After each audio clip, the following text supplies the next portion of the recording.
हम निश्चित रूप से ये कह सकते हैं कि हिंदू पुराण और उनसे जुड़े प्राचीन भारतीय ग्रंथ कई ऐसी बातें समझाते हैं जो आधुनिक विज्ञान द्वारा सदियों बाद खोजी गयी या पूरी तरह से समझी गयी। इस मायने में वे अपने समय से काफी आगे थे। किन आधारों पर हम ऐसा कह सकते हैं? राजा काकुदमी बहुत धार्मिक और विद्वान राजा थे। उनकी एक अत्यंत सुंदर और गुणी पुत्री थी रेवती। काकुदमी अपनी पुत्री के लिए एक योग्य वर की तलाश में थे। उन्हें पृथ्वी पर कोई ऐसा व्यक्ति नहीं मिला जो रेवती के योग्य हो, इसलिए वे अपनी बेटी रेवती को साथ लेकर ब्रह्मलोका गए, जो ब्रह्मा जी का लोक है। उनका विचार था कि ब्रह्मा जी उन्हें रेवती के लिए सही वर चुनने में मदद करेंगे।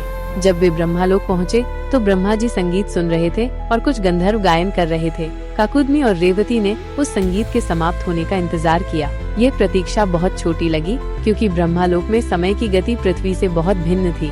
जब संगीत समाप्त हुआ तो काकुदमी ने ब्रह्मा जी को अपनी समस्या बताई और रेवती के लिए योग्य वर का नाम पूछा। ब्रह्मा जी मुस्कुराए और बोले, हे राजन, जिस समय तुम यहाँ आए थे और जिस क्षण तुम मेरे संगीत के समाप्त होने का इंतजार कर रहे थे, पृथ्वी पर कई युग बीत चुके हैं। तुम्हारे जितने भी परिचित, रिश्तेदार, मित्र और वंशज थे, वे सभी अब नहीं रहे। पृथ्वी पर 27 चतुर्युग 27 चतुर्युगास बीत चुके हैं। ये सुनकर काकुदमी और रेवती को बहुत आश्चर्य हुआ और वे दुखी भी हुए। ब्रह्मा जी ने आगे कहा, अब पृथ्वी पर भगवान बलराम, लॉर्ड बलरामा, जो भगवान कृष्ण के बड़े भाई हैं, अवतरित हुए हैं। वही तुम्हारी पुत्री रेवती के लिए सबसे योग्य वर हैं। जाओ और अपनी पुत्री का विवाह उनसे करो, क्योंकि वे तुमसे अधिक ऊंचे हैं और इस समय के लिए वही सही हैं। इस प्रकार काकुदमी और रेवती पृथ्वी पर वापस लौटे। पृथ्वी पर पहुंचकर उन्होंने देखा कि लोग आकार में छोटे और शारीरिक शक्ति में कमजोर हो गए थे, क्योंकि युगों का प्रभाव था। रेवती भी उस युग के पुरुषों की तुलना में बहुत लंबी थी। बलराम ने अपने हल, उनके शस्त्र का प्रयोग करके रेवती को उनके युग के अनुरूप छोटा कर दिया और फिर उनका विवाह बलराम से हुआ। कथा का महत्व। यह कथा समय के सापेक्ष होने, टाइम डायलेशन के सिद्धांत का एक प्राचीन भारतीय उदाहरण है। ये कहना बिल्कुल सही होगा कि हिंदू पुराणों और अन्य प्राचीन भारतीय ग्रंथों में कई ऐसी अवधारणाएं और विचार मौजूद हैं जिनकी खोज आधुनिक विज्ञान ने सदियों बाद की। ये इस बात का प्रमाण है कि प्राचीन भारत में विज्ञान और खगोल विज्ञान की गहरी समझ थी। प्राचीन भारतीय ग्रंथों में वर्णित कुछ वैज्ञानिक अवधारणाएं। एक, समय की सापेक्षता, टाइम डायलेशन, कहाँ मिला? राजा काकुदमी और रेवती की कथा, जिसका हमने अभी उल्लेख किया है, श्रीमद् भागवत पुराण में है। इसमें ब्रह्मालोक में समय की गति का पृथ्वी से भिन्न होना दर्शाया गया है। आधुनिक विज्ञान। आइंस्टीन ने 20वीं सदी में अपने सापेक्षता के सिद्धांत में बताया कि समय की गति पर्यवेक्षक की गति और गुरुत्वाकर्षण क्षेत्र पर निर्भर करती है। 2, ब्रह्मांड का चक्रीय होना, सिक्लिकल यूनिवर्स, कहाँ मिला? पुराणों में ब्रह्मांड की सृष्टि, उत्पत्ति, स्थिति, रखरखाव और लय विनाश के चक्रों का विस्तृत वर्णन है। यह अवधारणा बताती है कि ब्रह्मांड का जन्म होता है, वो एक निश्चित अवधि तक रहता है और फिर उसका विनाश होता है, जिसके बाद एक नए ब्रह्मांड की फिर से सृष्टि होती है।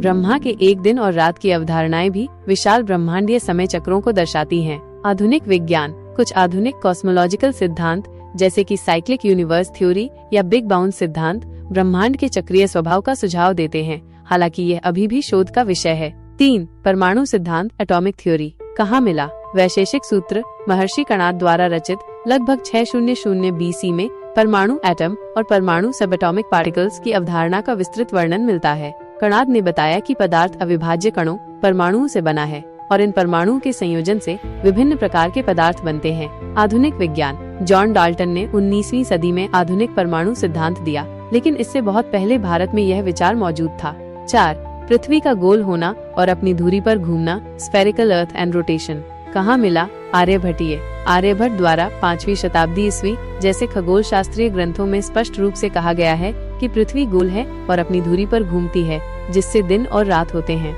ऋग्वेद और मार्कंडेय पुराण जैसे कुछ ग्रंथों में भी पृथ्वी के गोलाकार होने और ध्रुवों पर थोड़ा चपटा होने का उल्लेख मिलता है। आधुनिक विज्ञान। पश्चिमी दुनिया में यह विचार गैलीलियो और कोपरनिकस जैसे वैज्ञानिकों द्वारा सदियों बाद प्रस्तावित किया गया।